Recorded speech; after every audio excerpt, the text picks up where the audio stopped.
السلام عليكم واهلا وسهلا بيكم في فيديو جديد مع اسلام رمضان. النهارده ان شاء الله جايب لكم حل نهائي للمشكله دي. بس قبل اي حاجه ما تنساش تنزل تعمل لي سبسكرايب للقناه وتفعل الجرس.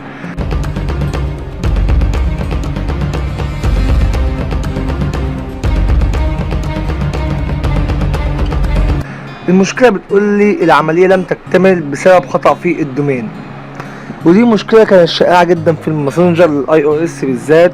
والمشكله بتلخص في ان هو مش عارف يوصل لعنوان الدومين او الاي بي بتاع الموقع او الحساب الخاص بيك بكل سهوله. كل اللي هتعمله ان ناس كتير نزلت حلول وانا دورت في المشكله دي على حلول كتير لكن ما لقيتش. شلت التطبيق وحملته تاني والخطأ مش عايز يتحل.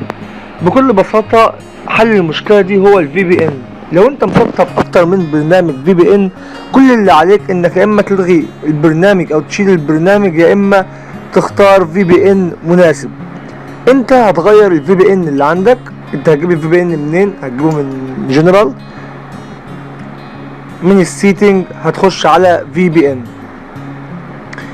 وتغير الفي بي ان او تقفله او تغيره لبرنامج في بي ان بس يكون مضمون. انا هخش هنا وهعيد رستارت الفي بي ان معايا،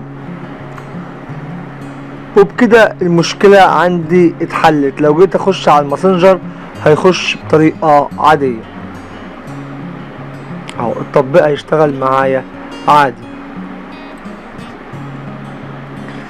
لو المشكلة اتحلت اعمل لي سبسكرايب للقناة، لو ما اتحلتش برضك معاك سيب لي في التعليقات تحت الفيديو. ان شاء الله تواصل معكم اسلام رمضان.